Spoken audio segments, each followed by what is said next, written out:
Quem tem o ciclo completo de polícia é a Polícia Federal, mas muitas pessoas erroneamente dizem que a Polícia Federal seja estritamente uma polícia judiciária, diferente das polícias estaduais, civil e militar, que possuem atribuições exclusivamente judiciárias, no caso da Polícia Civil, ou ostensivas, na da Polícia Militar.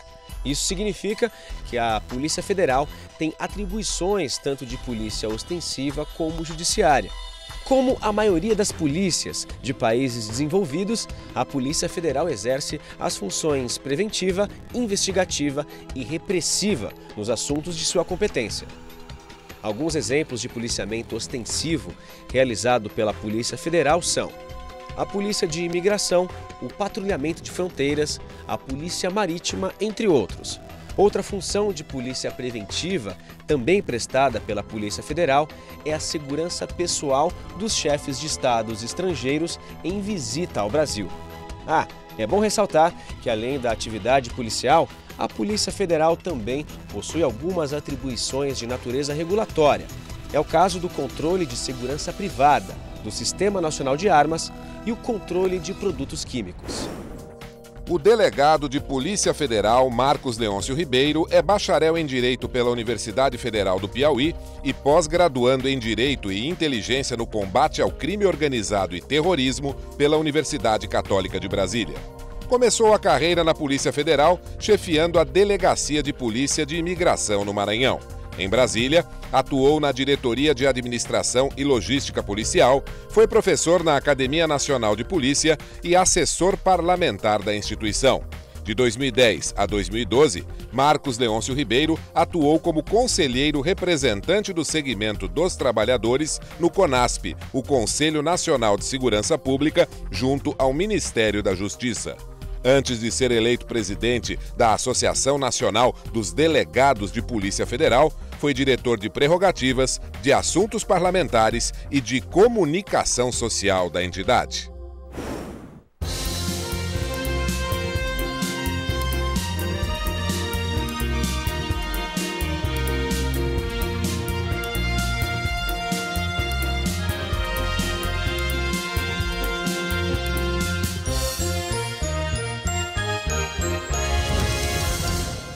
Muito boa noite, meu amigo, minha amiga. O nosso encontro de final de noite, programa Ponto de Equilíbrio. Acesse o nosso site, nosso Facebook, WhatsApp, você está vendo todas as opções de mídia social. Se você quiser mandar seu e-mail, telefonar, sugerir, criticar, o programa é feito para você. Você é sempre o nosso convidado muito especial. E nessa noite nós recebemos o Dr. Marcos Leôncio. Dr. Marcos Leôncio é o presidente da Associação Nacional dos Delegados de Polícia Federal. Doutor, muito obrigado por ter aceito o nosso convite. Eu que agradeço. É um prazer recebê-lo aqui. Doutor, eu queria que o senhor colocasse um pouco para o nosso telespectador, para nós também, porque a sociedade em geral tem algumas dúvidas sobre Polícia Federal, sobre o papel dela, o que é da Polícia Federal, o que não é, uma associação de delegados da Polícia Federal. O que é? Vamos começar inicialmente pela associação. O que congrega a associação? Perfeito. A Associação Nacional dos Delegados de Polícia Federal é a entidade mais antiga entre as entidades de classe da Polícia Federal. Ela é de 1976. Inicialmente, a Polícia Federal ela não podia ter sindicatos. Teve um período da nossa história, período em que a Polícia Federal foi comandada por militares, era proibida a sindicalização. Então, em 76, os primeiros inspetores e delegados de polícia se organizaram em associação. A associação tinha um cunho muito mais recreativo, de lazer, e com o passar do tempo, ela foi evoluindo. Hoje ela congrega mais de 2.000 delegados de polícia, entre policiais em atividade e aposentados, e ela ganhou um espaço diferenciado. Ela agora tem um papel mais político, classista, institucional. Ela está muito envolvida em todas as questões que dizem respeito aos interesses da Polícia Federal, na modernização, nos grandes temas de interesse da Polícia Federal. Então, ela deixou um pouco de ser aquela associação recreativa de sua origem para ser uma entidade de defesa, efetivamente, dos interesses da instituição Polícia Federal. Instituição. Se fala muita coisa, principalmente agora envolvendo esses últimos episódios aí da história do Brasil, esses escândalos que, infelizmente, apareceram, estão sendo apurados e tem que ser apurado mesmo, não pode se esquecer ou deixar passar impune.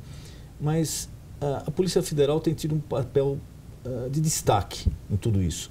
E muitas pessoas acreditam isso, a melhoria do trabalho do delegado federal, da Polícia Federal em si, no investimento de equipamento e de inteligência. É por aí mesmo, doutor?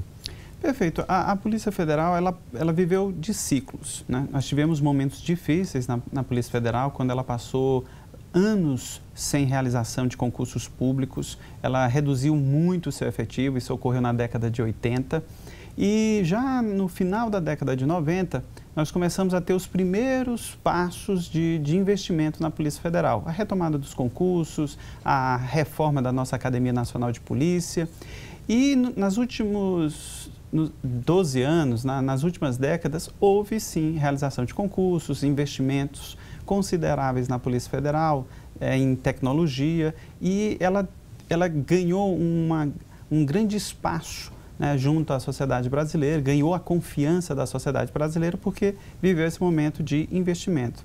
Um dos papéis da Associação dos Delegados é alertar para os riscos de parar esses ciclos. Então, nós vivemos um período que nós costumamos dizer até 2012, quando esses investimentos começaram a ser reduzidos. Então, nós costumamos dizer que a Polícia Federal hoje vive uma fase de estagnação de investimentos.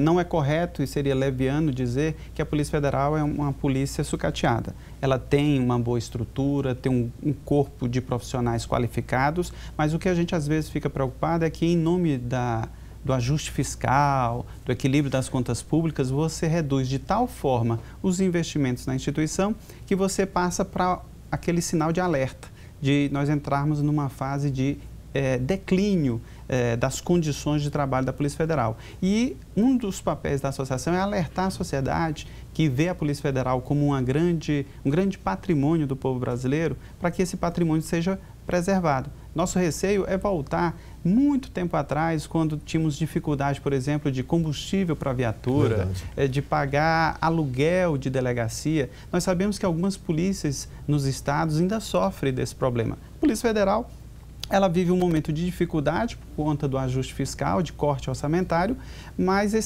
o nosso medo é que, ao permanecer essa tendência, a gente passe por um momento mais crítico, de dificuldades realmente de poder exercer nossas condições de trabalho. E a associação, ela tem esse papel. A instituição, a direção da Polícia Federal, como um dos princípios que rege a Polícia Federal é a questão da hierarquia e disciplina, o diretor-geral da Polícia Federal, ele não tem a mesma liberdade para vir a público, né, falar sobre determinadas questões que acabam sendo assumidas pela Associação dos Delegados. Que desempenha esse papel. Desempenhamos esse papel de alertar, de chamar a atenção. E nós costumamos dizer o seguinte: a melhor forma de você fazer o equilíbrio das contas públicas é investir na Polícia Federal, porque cada recurso investido na Polícia Federal, nas suas operações, nas suas investigações, eu vou estar poupando o recurso público, porque eu estou combatendo o desvio de recurso público, estou combatendo a corrupção. Só para se ter uma ideia, o orçamento da Polícia Federal para 2015 ele é de 5 bilhões. Né? É o que está no papel, não significa que é o que nós conseguimos que a área econômica libere, que tem essa diferença. Só a Operação Lava Jato já está contabilizado, né, nas contas da Petrobras, que a Polícia Federal, através da Operação Lava Jato, detectou um desvio de 6 bilhões. Né? Então, só essa ação da Polícia Federal já mostra que investir na Polícia Federal, nas suas investigações, nas suas unidades de combate à corrupção, quem ganha é o equilíbrio das contas. Então, ajuste fiscal tem que ser feito investindo na polícia. Deixar de investir na polícia não é ajuste fiscal, não é equilíbrio de contas. Então, esse é um tema que a gente, às vezes, tem dificuldade de sensibilizar a área econômica do governo para entender que é preciso ter um tratamento diferenciado para a Polícia Federal, porque parar de investir é não contribuir para o combate à corrupção e o desvio de recursos públicos no país. E é aquela história, né, doutor? Às vezes o administrador, o dirigente, ele corta ali um número que ele está vendo na frente. É fácil, olha, isso aqui é 8, vai passar a ser 5. Perfeito. Mas a conta deve ser feita também dentro do que o senhor falou. Esse corte aqui vai representar quanto que eu deixo de arrecadar em tributos, em multas, em repatriação do dinheiro público. Quanto isso daí, o benefício que vai trazer de volta. Não é simplesmente, ó, eu gastava 8, vou gastar 5. Isso daí, perto do universo que pode se recuperar, se trazer dinheiro de volta, é insignificante, é um percentual muito pequeno. E como o senhor havia dito, eu militei muito tempo como advogado, também pegando o final da década de 80, começo de 90 até 2000, na Polícia Federal, na área da Polícia Federal. E realmente é o que o doutor falou. Nós sentimos no dia a dia assim, a precariedade do serviço da Polícia Federal há 20, 25 anos atrás e a diferença do que é hoje. É uma coisa assim, realmente assustadora. Tanto em instalações, em informática, em profissionais, em atendimento ao profissional, ao advogado, a mudança ocorreu de uma forma significativa. E eu acho que é o tal negócio, tem que se investir naquilo que está dando certo. Né? Perfeitamente. A grande questão, você apontou muito bem, a área econômica, ela trata de forma muito linear. O corte de orçamento, a liberação de recursos, ela não respeita as peculiaridades de cada situação. A Polícia Federal, o seu produto é a investigação, é uma operação. E ela não tem como ser planejada para eu saber dia, data e hora que eu vou desencadear uma operação.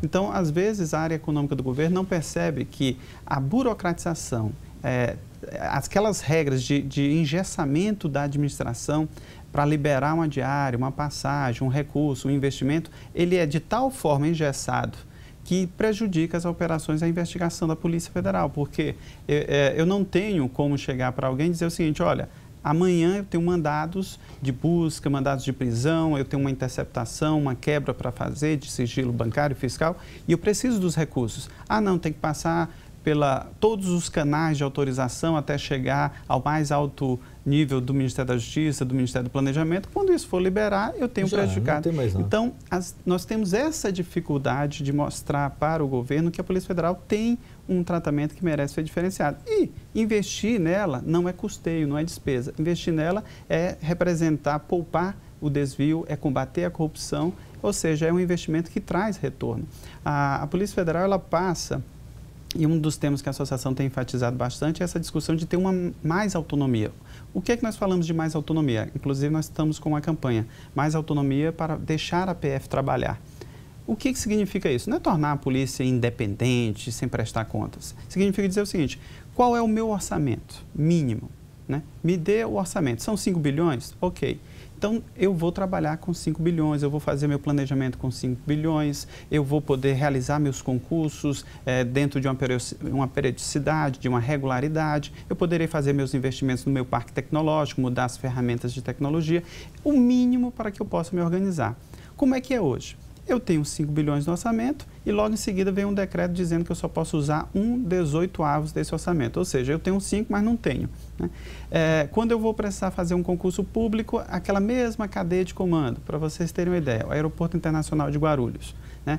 Em 2009, o Tribunal de Contas da União chegou para a Polícia Federal e disse o seguinte, vocês estão utilizando mão de obra terceirizada em uma atividade que é fim, que é o controle de entrada e saída de pessoas Isso, eu ia perguntar para o senhor, eu viajo muito para o exterior e a gente nota, essa fiscalização é feita por um serviço terceirizado. Não é o policial federal que se encontra lá. O policial federal ele fica dando um suporte. Né? Só que o Tribunal de Contas da União já diz o seguinte, mesmo aquele profissional que está na cabine, ele não deve ser um terceirizado, ele deve ser um servidor da Polícia Federal. Em 2009, a Polícia Federal começou o processo para substituição. Solicitou ao Ministério da Justiça, do Planejamento, a área econômica para liberar o concurso. Seriam em torno de 2.000 servidores administrativos e mais concursos para policiais para dar suporte. Agora, em fevereiro desse ano, o que é que o Ministério do Planejamento diz? Arquive-se o processo, ou seja, eu não vou atender. Então, havia a expectativa de nós contratarmos esses servidores administrativos para a Copa do Mundo, para poder dar um atendimento ao aumento de circulação de pessoas durante a Copa. Havia uma expectativa de fazer isso também para as Olimpíadas. E o que é a sensação que a gente fica? Vai passar a Copa, vai passar as Olimpíadas, a ordem do Tribunal de Contas de 2009 não vai estar lá. E quem é criticado? Quem chega no aeroporto e não tem o atendimento que deveria ter, Polícia Federal. É a Polícia Federal. E às vezes as pessoas não entendem que aquilo não depende da Polícia Federal, depende de uma autorização da área econômica para liberar o concurso para servidores administrativos. E é uma coisa até estranha, pelo menos nos países que eu conheço, no exterior, todos os locais, esse serviço de fiscalização de entrada é feito ou pela Polícia Federal ou por um órgão semelhante, equivalente aqui no Brasil, mas por pessoas concursadas, não é um serviço terceirizado. Eu, pelo menos, nunca passei em nenhum aeroporto internacional que eu não visse ali o distintivo, a qualificação de um policial treinado exatamente para aquilo lá. Perfeitamente. Ela é uma atividade fim, ou seja, em qualquer país do mundo, aquilo dali é exercido por um agente público, né? E nós temos ainda outro problema, porque o servidor terceirizado, eu tenho que licitar, fazer um contrato de prestação de serviço. E os recursos, quando são contingenciados, limitados, ou seja, eu não tenho a liberação dos recursos, eu tenho o orçamento, mas não tenho o dinheiro. O que é que acontece com esses contratos de terceirização? Eu tenho dificuldade de renovar, né? E aí essa mão de obra acaba dizendo o seguinte: essa empresa é desabilitada, tem que entrar uma nova empresa, você não tem solução de continuidade, os profissionais são alterados e assim eu tenho uma baixa qualidade de serviço ao cidadão. Na Copa do Mundo, nós conseguimos atender, porque infelizmente o Brasil adotou aquele modelo do jeitinho brasileiro. Como é que nós fizemos? Como era a Copa do Mundo, um período específico, pegamos servidores administrativos de todas as regiões do país, tiramos ele, naquele período, das suas atividades para ir para os aeroportos. Atenderam. Só que isso é uma solução momentânea, transitória. Eles têm que voltar para as unidades dele, porque os serviços que eles pararam estão lá aguardando o retorno deles. Então, é esse tipo de coisa que a gente lamenta. Qual é a outra solução? Tecnologia, vários aeroportos no mundo, e a gente tem procurado investir em várias soluções que permitem a automatização. Inclusive aqui em Guarulhos já tem, alguns locais. Eu passei dessa última vez lá, já coloquei o passaporte. Que é um caminho, mas também para eu investir em tecnologia eu preciso de recursos. Tecnologia nessas áreas não é barata, né? A automação para permitir a dispensa do elemento humano requer investimentos e nós às vezes não conseguimos liberar os recursos na velocidade adequada para o trabalho da Polícia Federal. Como é essa liberação de recursos, doutor? O senhor falou, você tem uma verba lá aprovada, de repente só pode usar uma parte, não pode usar, mas no dia a dia, como funciona essa liberação? Nesse exemplo que o senhor deu, de repente tem uma operação que ninguém pode saber, nós vamos fazer uma apreensão, vai ser amanhã, isso deve demandar 100 mil, 200 mil, 500 mil, não sei. Como é que é essa liberação de recursos, na prática? Na prática. Até 2012, a Polícia Federal ela tinha um orçamento relativamente disponibilizado e utilizava esse orçamento com uma certa folga para fazer seu planejamento. Em 2012, a área econômica impôs a todo o governo federal, é bom que se diga, não é só a Polícia Federal, um decreto chamado 7689, que ele diz o seguinte: qualquer despesa até 500 mil, o superintendente aqui de São Paulo, por exemplo, pode realizar, ou contratar uma obra ou um serviço. Até 1 milhão, só o diretor-geral. Acima de 1 milhão, tem que depender do Ministério da Justiça. Outro exemplo, uma viagem. Se for uma viagem internacional, e a Polícia Federal tem muito intercâmbio, porque ela é a representante da Interpol, ela é a Polícia Internacional no Brasil. Então, participa de seminários, de simpósios internacionais, mas para viajar para o exterior precisa da autorização do Ministério da Justiça. Um grupo de 10 policiais, e toda a operação nossa envolve mais de 10 policiais, tem que ter autorização do Ministério da Justiça. Se eu for passar mais de 10 dias, e as missões da Polícia Federal demoram muito mais do que isso. Então, há uma série de regras que não depende do dirigente da Polícia Federal local, daquele delegado, não depende do superintendente, não depende do diretor, depende de alguém do Ministério da Justiça. E o tempo dessa liberação, às vezes, não é o tempo da investigação e da operação. Nós temos um outro exemplo. Em 2013, o governo criou um chamado indenização de fronteira, porque disse que a Polícia Federal precisa estar mais nas fronteiras, fixar o servidor. O orçamento da Polícia Federal tem um recurso lá prevendo recursos para os servidores ficarem na fronteira. A construção de unidades, uma ajuda de custo a mais, porque eles estão em unidades de difícil provimento, as unidades onde eles têm mais dificuldade. Ele chega e querem ir embora. Então, a ideia desse benefício é uma vantagem a mais para um atrativo para ele permanecer. O que acontece? 2013 foi criado, colocaram no orçamento, mas nunca o dinheiro foi liberado pela área econômica. Em nome do quê? Do chamado ajuste fiscal. E depois criticam. A Polícia Federal está ausente das fronteiras. Por quê? Não dão as condições. Não, em um país continental como é o Brasil, né? Porque uma coisa é um país com pouca fronteira, mas o Brasil... E o que mais impressiona é que quando você fala em Polícia Federal do Brasil, são 14 mil servidores policiais administrativos. Falar que 14 mil servidores impactam no ajuste de contas de um governo é um pouco você não consegue crer, principalmente quando as operações da Polícia Federal mostram a quantidade de desvio de recursos públicos que você evita, que você previne. Então, esse discurso da área econômica é um discurso que não é aceitável em relação à Polícia Federal. Em 1970, a associação fez um resgate chamado Projeto Memória. E a gente foi olhar documentos históricos da Polícia Federal. E nós encontramos uma ata do Conselho Superior da Polícia Federal de 1973. Dizia o seguinte: a Polícia Federal precisa ter 13 mil servidores para atender... Em 73. Em 73. Nós estamos em 2015. 42 anos depois. E a gente fez um resgate. Os temas que a associação aborda são temas que há décadas estão aí. Falta de efetivo, a demora de realização de concursos, a falta de investimento nas unidades da Polícia Federal, por exemplo. A Justiça Federal, que tem mais autonomia orçamentária e financeira, o Ministério Público, que tem mais autonomia orçamentária e financeira, ele se expandiu.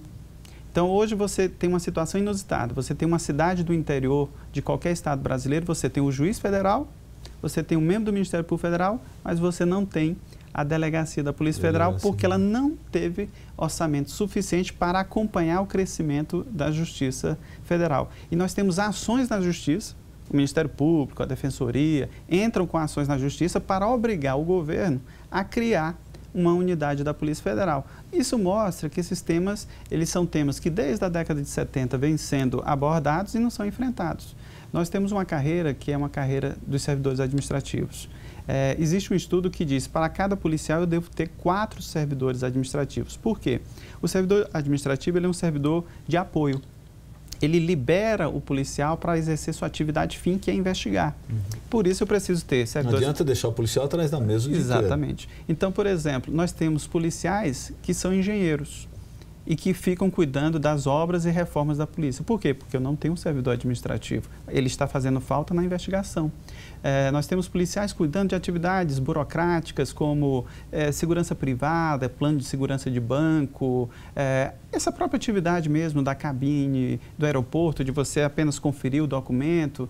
Nós entendemos os delegados que não deve ser do terceirizado e nem deve ser do policial. O policial tem que estar no aeroporto, é vigilante, atento para alguma ação suspeita. Exatamente, essa é a função dele. E se eu coloco policiais demais nas cabines, eu vou tirar o policial da sua atividade mais importante, que é investigar, é estar atento a alguma atividade criminosa.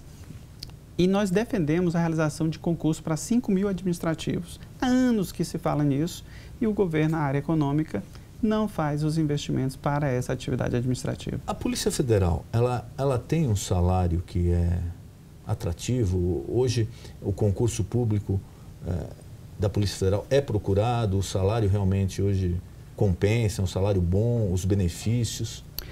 A questão que a gente faz é o seguinte: nessa fase que eu falei, que houve uma fase de investimentos, nós vivemos uma fase de estagnação. Isso também nós podemos dizer em termos salariais.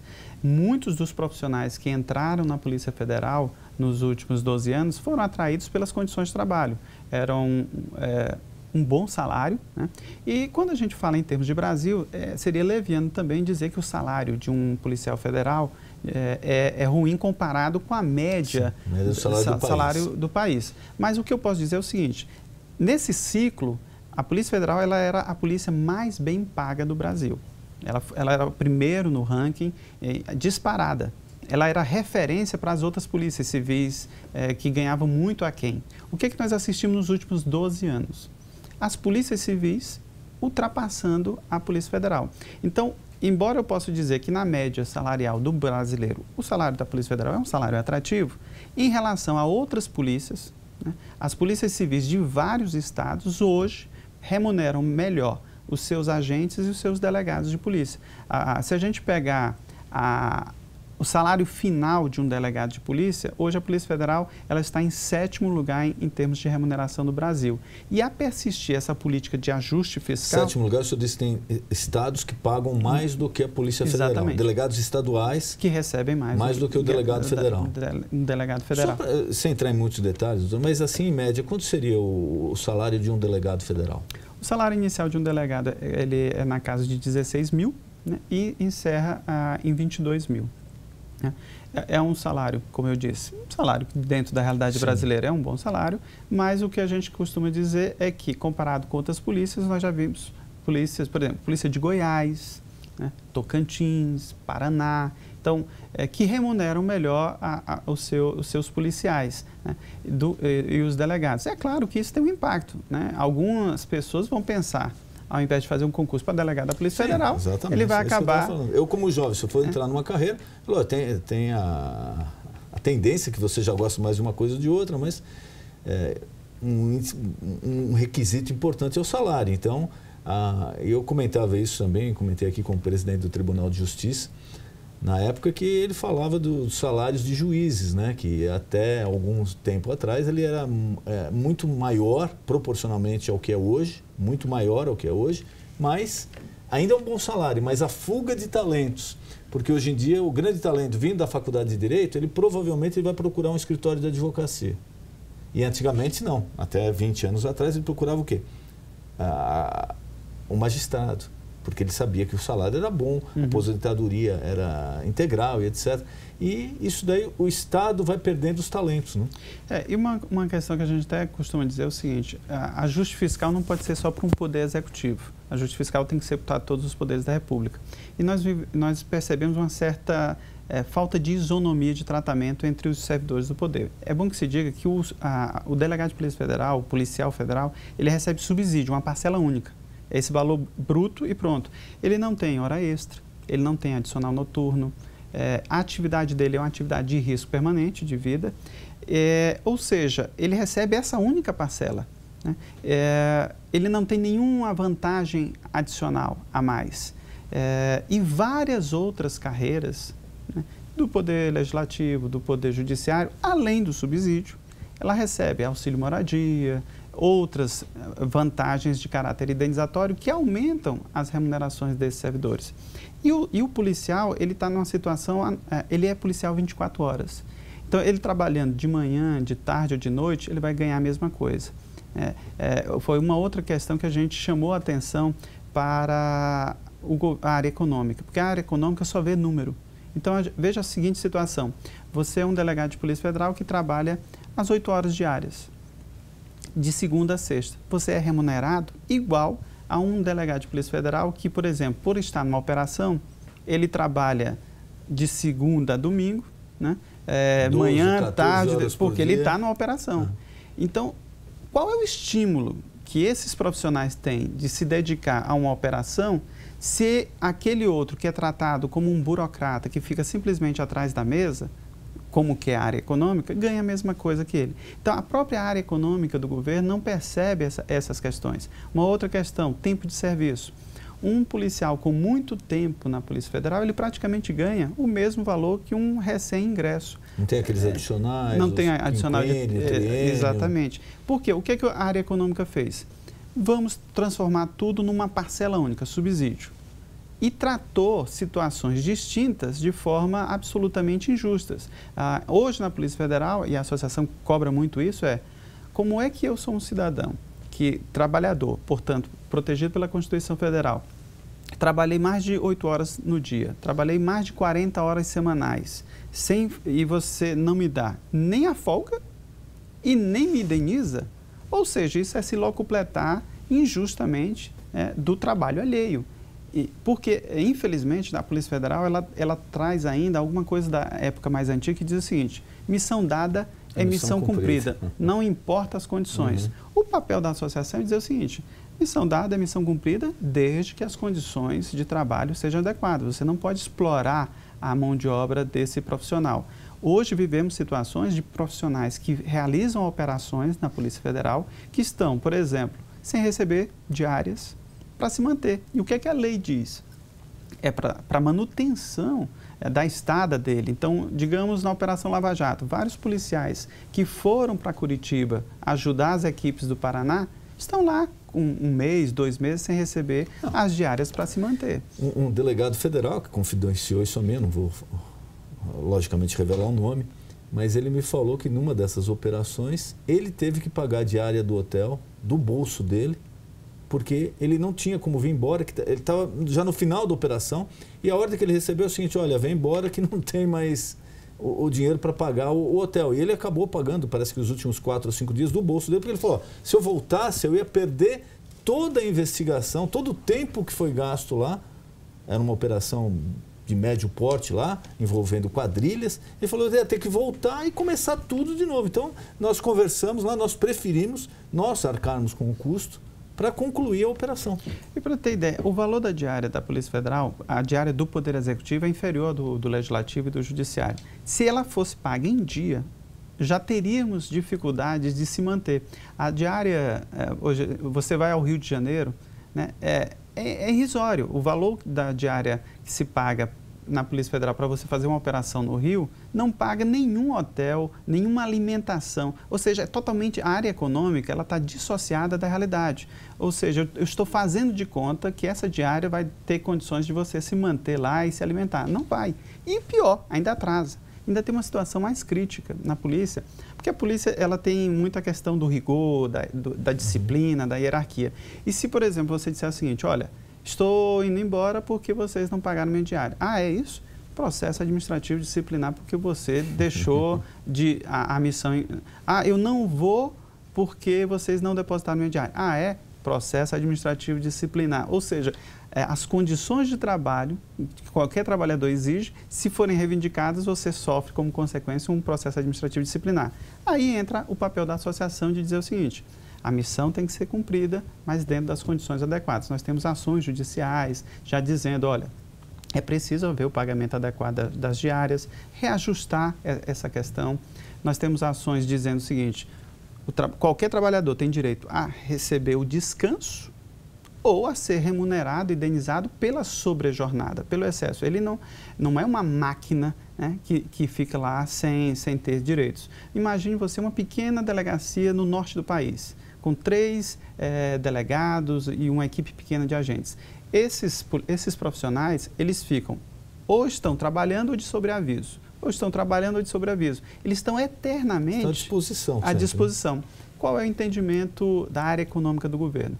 Você está de sobreaviso, mas eu não lhe pago. Ah, então quer dizer que eu não posso viajar, eu não posso me ausentar, eu tenho que ficar com meu celular ligado. Se acontecer alguma coisa, ligarem e eu não atender, eu vou responder um processo administrativo disciplinar e vocês não têm nenhuma obrigação em relação a mim. Exatamente. Ou seja, aquilo que o trabalhador da iniciativa privada tem, o policial, às vezes, pela essa história de missão dada, missão cumprida, o policial tem que cumprir ordens, isso é deixado de lado. Então, essa é uma realidade que a associação tenta mudar. A Polícia Federal ela tem que ser essa polícia que orgulha a sociedade brasileira, né? Mas o Estado brasileiro precisa tratar melhor a sua Polícia Federal. Doutor, foi um prazer recebê-lo aqui. Eu acho que o senhor conseguiu elucidar aí para a população a atuação do policial federal, da polícia, da instituição, da associação também. E eu queria colocar à disposição do senhor algo que eu não perguntei, alguma mensagem que o senhor queira passar para o nosso telespectador, fique à vontade. Ok. Então, os delegados federais, como classe dirigente da Polícia Federal, eles defendem mais autonomia para que a Polícia Federal possa trabalhar com condições adequadas. E ninguém melhor do que você, cidadão, a sociedade brasileira, para estar vigilante, cobrando dos governantes, cobrando do Estado brasileiro investimentos na Polícia Federal. Porque combater a corrupção passa por investimentos na Polícia Federal. Fazer qualquer equilíbrio fiscal, ajustes de contas, passa pelo investimento na Polícia Federal. E a Polícia Federal ela é um patrimônio do povo brasileiro. Então, pedimos que você, cidadão, cobre dos governantes, cobre da sociedade, do Estado brasileiro, os investimentos, que eles permaneçam e que a Polícia Federal não tenha um ciclo de estagnação e de declínio, mas sim de crescimento permanente. Doutor, muito obrigado por ter aceito nosso convite. Foi um prazer recebê-lo aqui. O prazer foi todo nosso. Nosso encontro de final de noite, programa Ponto de Equilíbrio. Boa noite.